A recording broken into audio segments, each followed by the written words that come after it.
Testemunhos para ministros e obreiros evangélicos. Capítulo 17. Apelo e advertência. A necessidade do mundo.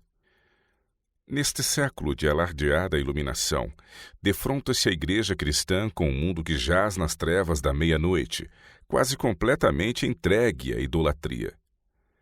Um desrespeito quase que universal da lei de Jeová está tornando o mundo rapidamente como as cidades de Sodoma e Gomorra.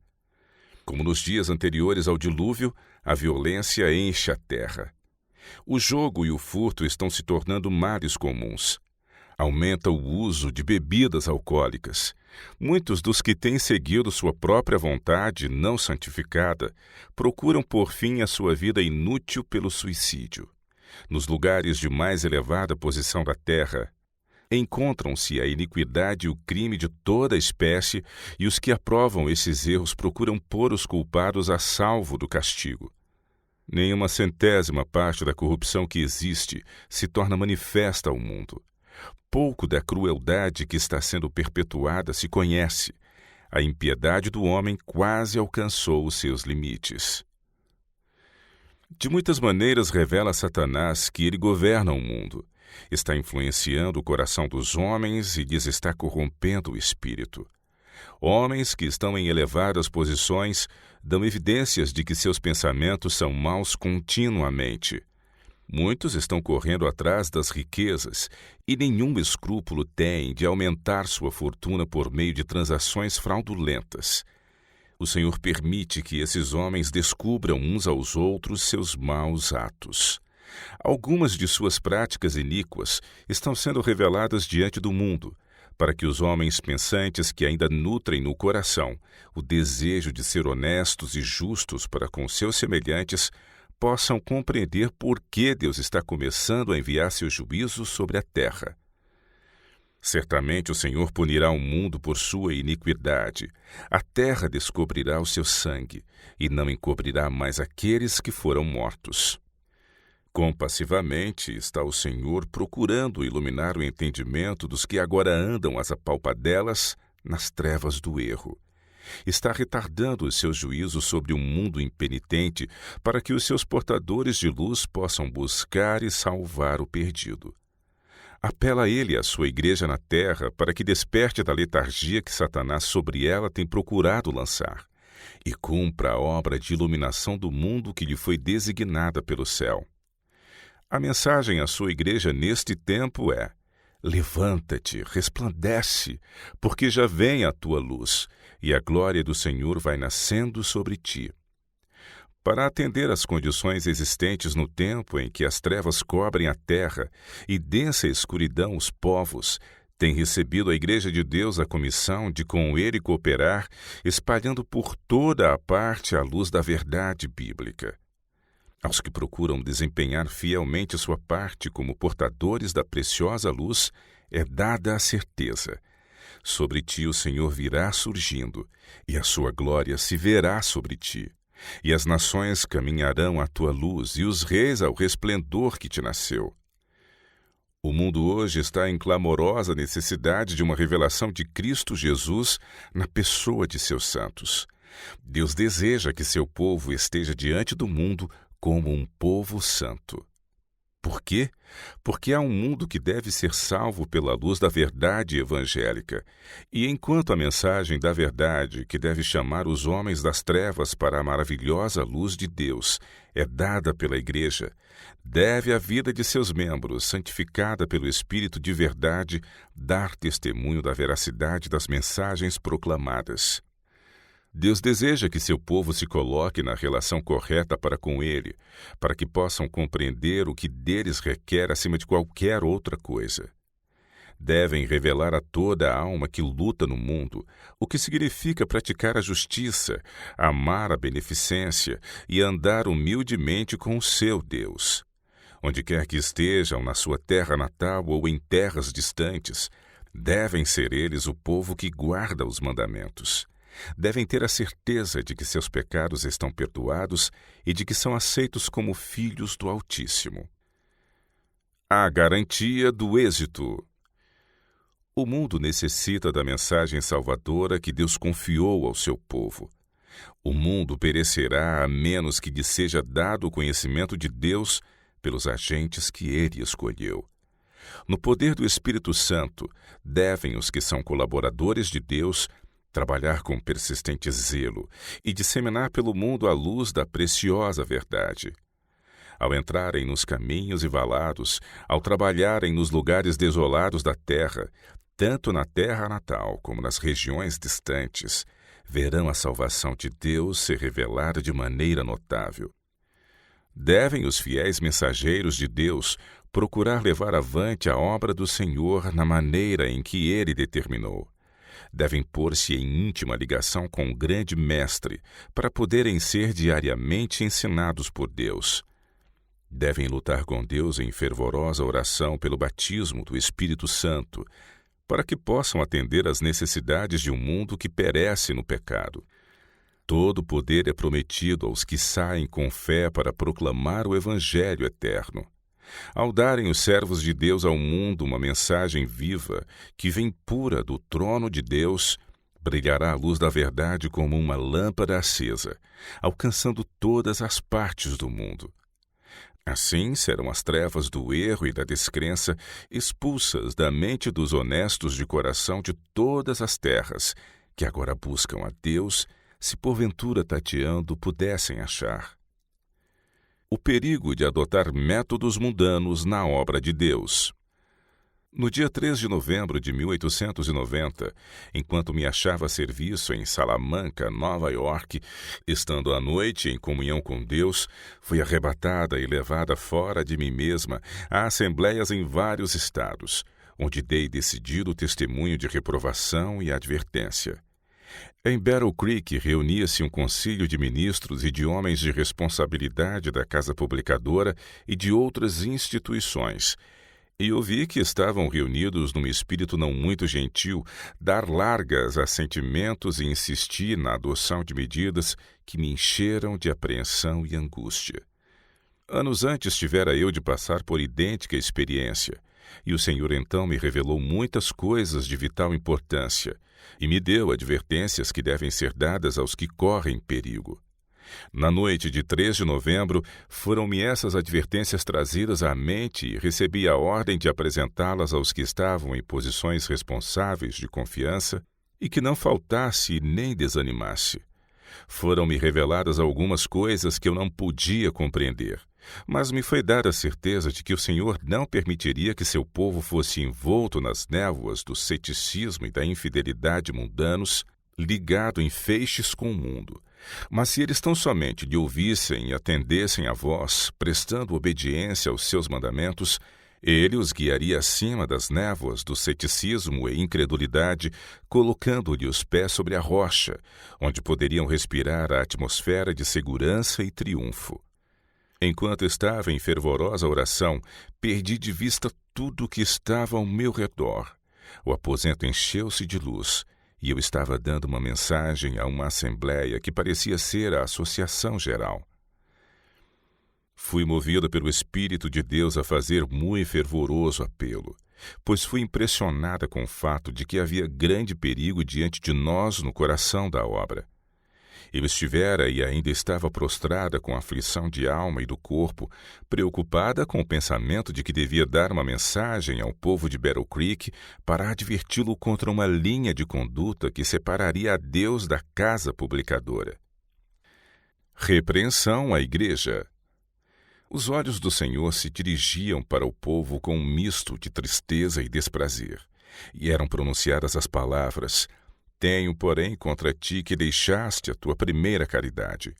Lembra-te, pois, de onde caíste, e arrepende-te e pratica as primeiras obras. Quando não, brevemente a ti virei, e tirarei do seu lugar o teu castiçal, se não te arrependeres.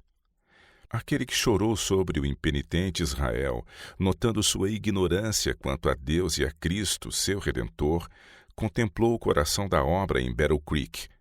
Grande perigo cercava o povo, mas alguns não sabiam. A incredulidade e a impenitência cegavam-lhes os olhos e confiaram à sabedoria humana a direção dos mais importantes interesses da causa de Deus relativos à obra de publicação. Na fraqueza do juízo humano, reuniam os homens em suas mãos finitas as rédeas do controle, ao passo que a vontade de Deus, o caminho e o conselho de Deus não eram procurados como sendo indispensáveis. Homens de vontade obstinada e férrea, tanto no escritório como fora dele, confederavam-se determinados a forçar a aceitação de certas medidas de acordo com o seu próprio juízo. A necessidade do discernimento espiritual. Disse-lhes eu: não podeis fazer isso. O domínio desses grandes interesses não pode ser colocado inteiramente nas mãos daqueles que manifestam pouca experiência terem nas coisas de Deus e não terem discernimento espiritual. Não deve o povo de Deus em todas as nossas fileiras, devido ao desgoverno da parte de homens sujeitos ao erro, ter sua confiança abalada dos importantes interesses do grande coração da obra que exerce decidida influência sobre nossas igrejas, tanto nos Estados Unidos como nas terras estrangeiras. Se lançardes mão da obra de publicação, esse grande instrumento de Deus, visando colocar sobre ela vosso cunho e inscrição, verificareis que isto será perigoso para a vossa própria alma e desastroso para a obra de Deus. Será tão grande pecado à vista de Deus como foi o pecado de Uzá, quando estendeu a mão para apoiar a arca. Há os que têm entrado no trabalho de outros homens, e tudo o que Deus deles requer é que tratem com justiça, que amem a beneficência e andem humildemente diante de Deus, que trabalhem conscienciosamente como homens empregados pelo povo para executar a obra que lhes foi confiada. Alguns têm deixado de fazer isto, como suas obras testificam. Seja qual for a sua posição, qualquer que seja a sua responsabilidade, mesmo que tenham tanta autoridade como Acabe, verificarão que Deus está acima deles, que sua soberania é suprema. Nenhuma confederação deve ser formada com os descrentes, nem deveis reunir certo número de pessoas escolhidas que pensam como vós e que dirão amém a tudo o que propuserdes, enquanto são excluídos outros que vós julgais não concordarem convosco. Foi-me mostrado haver grande perigo em fazer isso, porque assim o Senhor me disse com uma forte mão e me ensinou que não andasse pelo caminho deste povo, dizendo: não chameis conjuração a tudo quanto este povo chama conjuração. E não temais o seu temor, nem tampouco vos assombreis. Ao Senhor dos Exércitos, a Ele santificai, e seja Ele o vosso temor, e seja Ele o vosso assombro. À lei e ao testemunho, se eles não falarem segundo esta palavra, nunca verão a alva. O mundo não deve ser critério para nós. Deixai que o Senhor opere, ouça-se a voz do Senhor. Não haja aliança com os incrédulos. Os que estão empregados em qualquer departamento da obra pela qual o mundo possa ser transformado, não devem fazer aliança com os que não conhecem a verdade.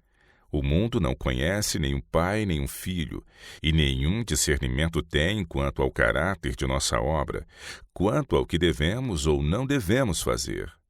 Devemos obedecer às ordens que vêm do alto. Não devemos ouvir os conselhos dados, nem seguir os planos sugeridos pelos incrédulos.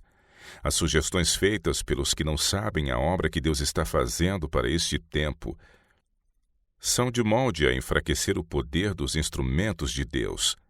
Aceitando tais sugestões, será desfeito o conselho de Cristo. Os olhos do Senhor estão sobre todo o trabalho, todos os planos, toda a imaginação de cada mente. Ele vê o que está debaixo da superfície das coisas, discernindo os pensamentos e intenções do coração. Não há um ato escuro, não há um plano, uma imaginação do coração, um pensamento da mente que ele não leia como um livro aberto. Todo ato, toda palavra, todo motivo é fielmente registrado nos relatórios pelo grande perscrutador do coração que disse: eu sei as tuas obras. Foi-me mostrado que as loucuras de Israel nos dias de Samuel se repetirão hoje entre o povo de Deus, a não ser que haja maior humildade, menos confiança no eu e maior confiança no Senhor Deus de Israel, o governador do povo. Somente quando o poder divino é combinado com o esforço humano é que a obra suportará a prova. Quando o homem não mais se apoiar no homem ou em seu próprio juízo, mas fizer de Deus a sua confiança, manifestar-se-á ele em cada caso pela humildade de espírito, por falar menos e orar muito mais, e por manter cautela em seus planos e movimentos. Tais homens revelarão o fato de que confiam em Deus, de que têm a mente de Cristo. Confiar nos homens. Repetidas vezes tem-me sido mostrado que o povo de Deus nestes últimos dias não se podia salvar confiando no homem e fazendo da carne o seu braço. A poderosa talhadeira da verdade tem nos arrancado do mundo como pedras rústicas que devem ser desbastadas, esquadrejadas e polidas para o edifício celestial. Devem ser lavradas pelos profetas com reprovações, advertências, admoestações e conselhos, para que possam ser ajustadas segundo o modelo divino. Esta é a obra específica do Confortador: transformar o coração e o caráter para que o homem possa andar no caminho do Senhor. Desde 1845, que de tempos em tempos me são revelados os perigos do povo de Deus, e me têm sido mostrados os perigos que se adensariam ao redor dos remanescentes nos últimos dias. Tais perigos me têm sido revelados até ao tempo presente. Grandes cenas logo se desenrolarão diante de nós. O Senhor virá com poder e grande glória, e Satanás sabe que sua autoridade usurpada logo estará para sempre terminada. Sua última oportunidade de alcançar o domínio do mundo está agora diante dele, e ele envidará os mais decididos esforços para realizar a destruição dos habitantes da terra. Os que creem na verdade devem ser quais fiéis sentinelas na torre de vigia, ou Satanás lhes sugerirá raciocínios especiosos, e eles anunciarão opiniões que trairão sagrados e santos depósitos. A inimizade de Satanás contra o bem manifestar-se-á cada vez mais, ao conduzir ele em atividade suas forças em sua última obra de rebelião, e toda alma que não seja inteiramente entregue a Deus e não seja guardada pelo poder divino, fará uma aliança com Satanás contra o céu e se unirá na batalha contra o governador do universo. Numa visão dada em 1880, perguntei: onde está a segurança do povo de Deus nesses dias de perigo? A resposta foi: Jesus intercede por seu povo, embora Satanás esteja à sua mão direita para lhe resistir. Mas o Senhor disse a Satanás: o Senhor te repreende, ó Satanás. Sim, o Senhor que escolheu Jerusalém te repreende. Não é este um tição tirado do fogo? Como intercessor e advogado do homem, guiará Jesus a todos os que desejam ser guiados, dizendo: segue-me para cima passo a passo, onde brilha a clara luz do sol da justiça. Mas nem todos seguem a luz. Alguns se estão desviando do caminho seguro, que a cada passo é o caminho da humildade. Deus confiou aos seus servos uma mensagem para este tempo, mas esta mensagem não coincide em cada particular com as ideias de todos os dirigentes, e alguns criticam a mensagem e os mensageiros. Até ousam rejeitar as palavras de reprovação que lhes são enviadas por Deus por meio de seu Santo Espírito.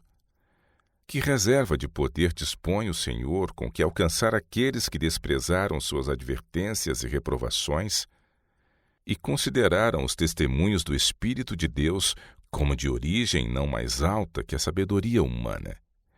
No juízo, que podeis vós que isto fazeis, apresentar a Deus como desculpa por vos terdes desviado das evidências que Ele vos tem dado de que Deus estava na obra? Pelos seus frutos os conhecereis. Não repetirei agora diante de vós as evidências dadas nos últimos 2 anos do trato de Deus por meio de seus servos escolhidos. mas a evidência atual de sua operação vos é revelada, e agora estáis sob a obrigação de crer. Não podeis negligenciar as mensagens de advertência de Deus, não podeis rejeitá-las nem tratá-las levianamente, a não ser com perigo de perda infinita. Aviltando a alma. A cavilação, o ridículo e a má representação só podem ser contemporizadas à custa do aviltamento de vossa própria alma. O uso de tais armas não vos proporciona preciosas vitórias, antes avilta a mente e de Deus separa a alma. Coisas sagradas são rebaixadas ao nível do comum e se cria um estado de coisas que agrada ao príncipe das trevas e afugenta o Espírito de Deus. A cavilação e a crítica deixam a alma tão destituída do orvalho da graça como destituídas estavam de chuva as colinas de Gilboa.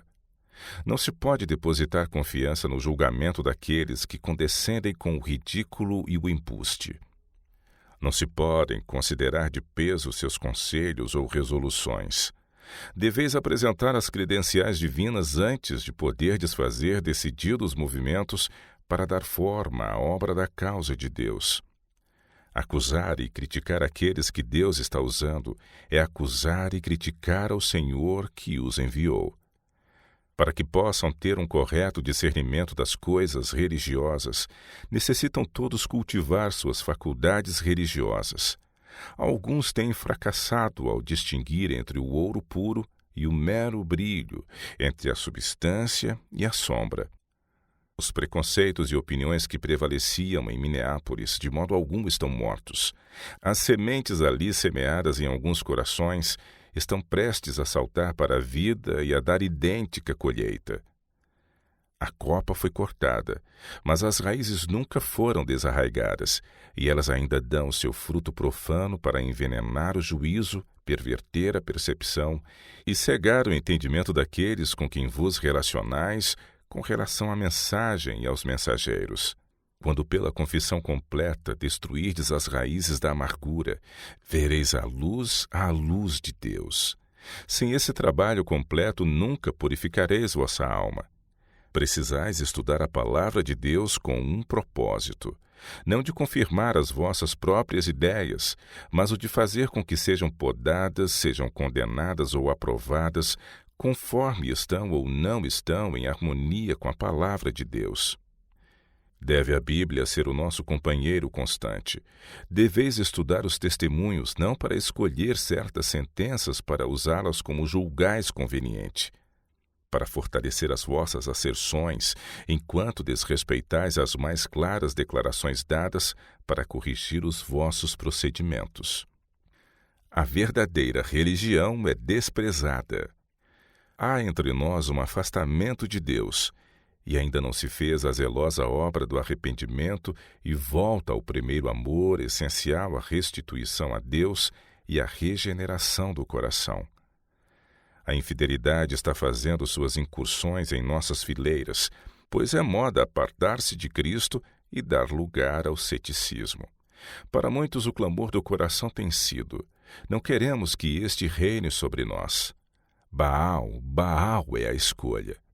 A religião de muitos dentre nós será a religião do Israel apostatado, porque amam a seus próprios caminhos e abandonam o caminho do Senhor. A verdadeira religião, a única religião da Bíblia, que ensina o perdão somente pelos méritos de um Salvador crucificado e ressurreto, que advoga a justiça pela fé no Filho de Deus, tem sido desprezada, contra ela se tem falado, tem sido ridicularizada e rejeitada. É denunciada como levando ao entusiasmo e ao fanatismo. Mas é a vida de Jesus Cristo na alma, é o ativo princípio do amor comunicado pelo Espírito Santo, que unicamente podem tornar a alma frutífera para as boas obras. É o amor de Cristo, a força e o poder de cada mensagem em prol de Deus, que jamais saiu de lábios humanos. Que espécie de futuro estará à nossa frente se deixarmos de chegar à unidade da fé? Quando formos unidos por aquela união pela qual Cristo orou, findará aquela longa controvérsia que tem sido mantida pelos agentes satânicos e não veremos homens forjando planos segundo a ordem do mundo por não terem visão espiritual para discernir as coisas espirituais. Agora veem homens andando como árvores e necessitam do toque divino para que possam ver como Deus vê e trabalhar como Cristo trabalhou. Então unidos ecoarão os atalaias de Sião, as trombetas em notas mais claras e mais altas, pois verão vir a espada e reconhecerão o perigo em que está o povo de Deus. Precisais fazer veredas retas para os vossos pés, para que o coxo não se desvie do seu caminho. Somos rodeados pelos aleijados e pelos que manquejam na fé. E vós deveis ajudá-los, não coxeando vós mesmos, mas ficando de pé como homens que foram experimentados e provados, firmes ao princípio como a rocha. Sei que se deve fazer uma obra em favor do povo, ou muitos não estarão preparados para receber a luz do anjo que foi enviado do céu para iluminar toda a terra com a sua glória. Não penseis que sereis encontrados como vasos de honra no tempo da chuva serôdia, para receber a glória de Deus, se entregardes vossa alma à vaidade, falando coisas perversas, alimentando em segredo as raízes da amargura. Certamente que o desagrado de Deus recairá sobre toda a alma que acaricia e nutre essas raízes de dissensão e possui um espírito tão diferente do Espírito de Cristo. Ao repousar sobre mim o Espírito do Senhor, pareceu-me estar presente em um de nossos concílios. Alguém dentre vós se levantou. Suas maneiras eram bem decididas e ardorosas ao levantar um jornal diante de vós. Pude ler claramente o cabeçalho do jornal. Era o American Sentinel. Criticava-se o jornal e o caráter dos artigos ali publicados. Os que estavam no concílio apontaram para certas passagens, dizendo: isso deve ser cortado e aquilo deve ser mudado. Palavras duras eram pronunciadas, criticando os métodos do jornal, e prevalecia um forte espírito dessemelhante de Cristo. As vozes eram decididas e desafiadoras. Meu guia me deu palavras de advertência e de reprovação àqueles que participavam desse procedimento, que não eram cuidadosos em pronunciar suas acusações e condenação. Em suma, essa foi a repreensão dada. O Senhor não presidiu este concílio, e há o espírito de contenda entre os conselheiros. A mente e o coração desses homens não estão sob a influência controladora do Espírito de Deus.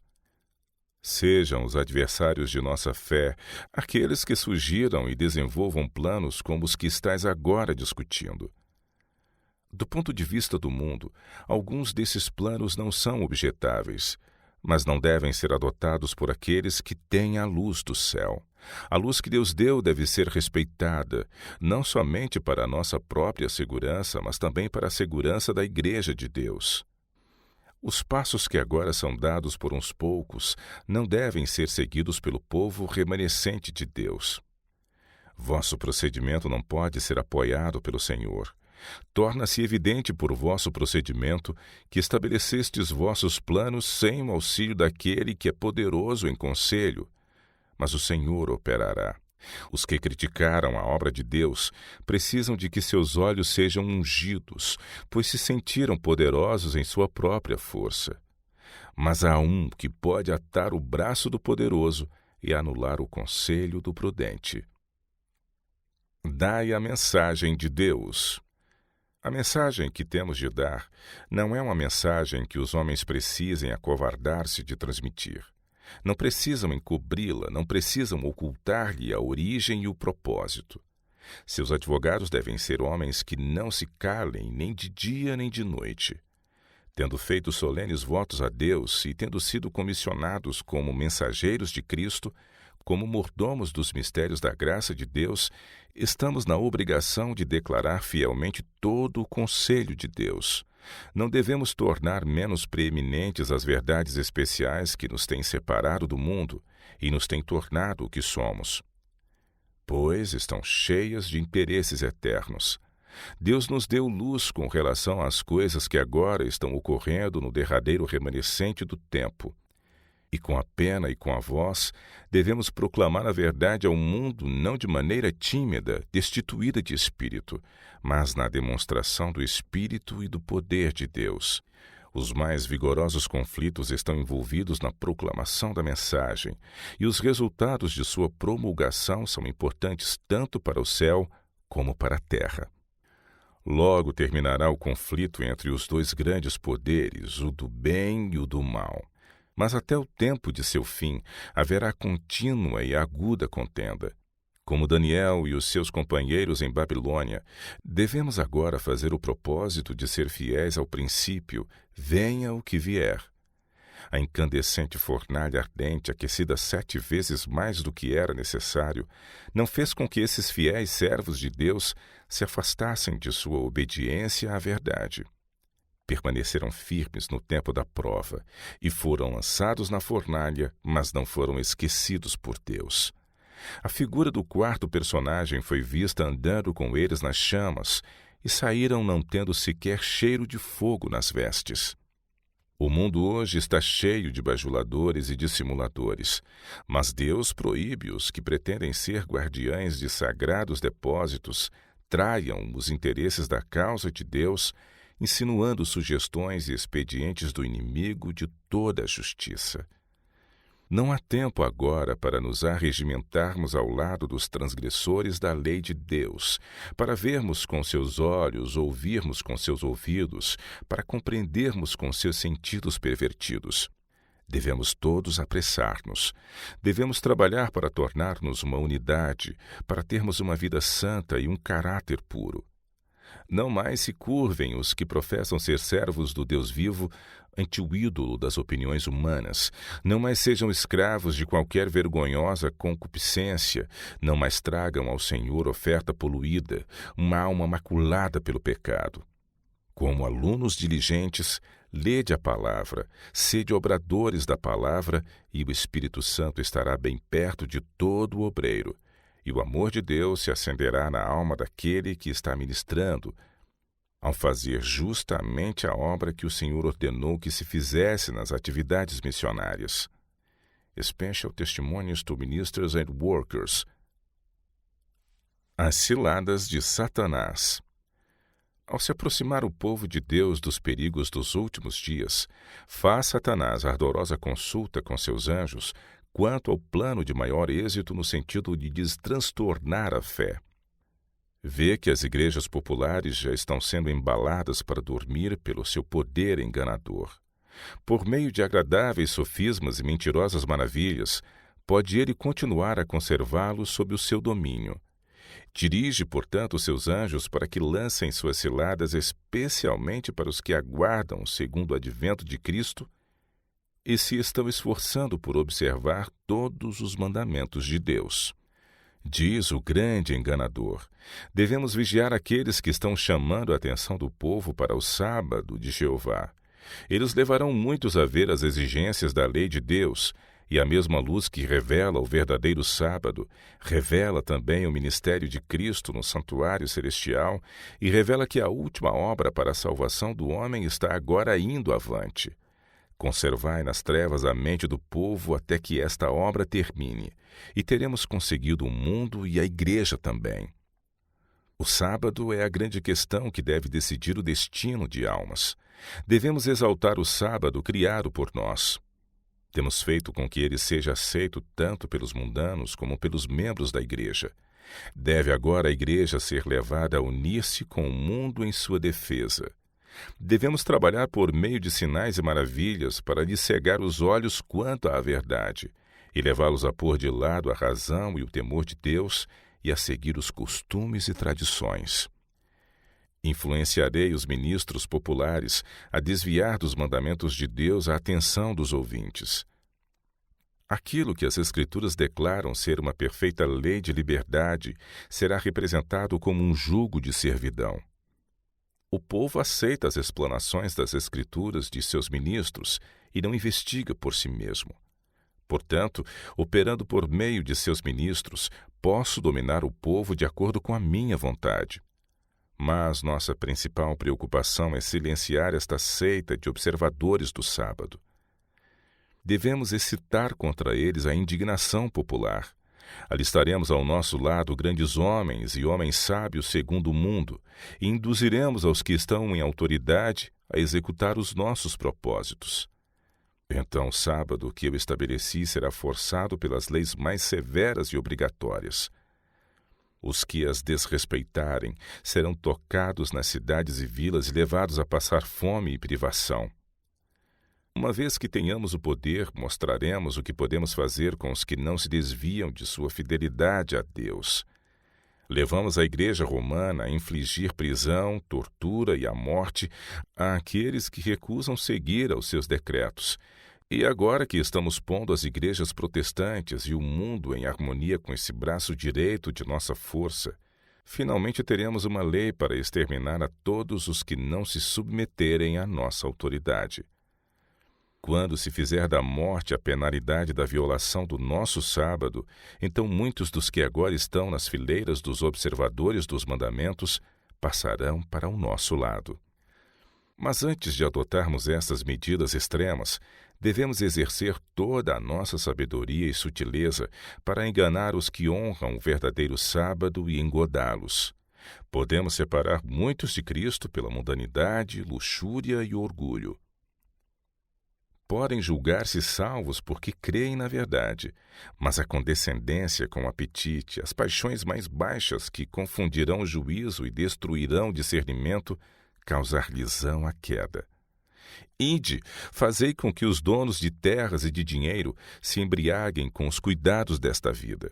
Apresentai o mundo diante deles em sua mais atraente luz, que acumulem o seu tesouro aqui e fixem sua atenção sobre as coisas terrenas. Devemos fazer o máximo para evitar que os que trabalham na causa de Deus obtenham meios para usar contra nós. Conservai o nosso dinheiro em nossas próprias fileiras. Quanto mais dinheiro obtiverem, tanto mais prejudicarão nosso reino, tirando de nós os nossos súditos. Fazei com que se preocupem mais com o dinheiro do que com a edificação do reino de Cristo e a disseminação das verdades que odiamos, e não precisamos temer-lhes a influência, pois sabemos que toda pessoa egoísta e cobiçosa cairá em nosso poder e finalmente se separará do povo de Deus. Por meio daqueles que têm uma forma de piedade, mas não lhe conhecem o poder, podemos ganhar muitos que de outra maneira nos causariam grande mal. Os mais amantes dos prazeres do que amantes de Deus serão os nossos mais eficientes auxiliares. Os que pertencem a essa classe forem mais aptos e inteligentes, servirão de chamariz para atrair outros para as nossas ciladas. Muitos não lhes temerão a influência, porque professam a mesma fé.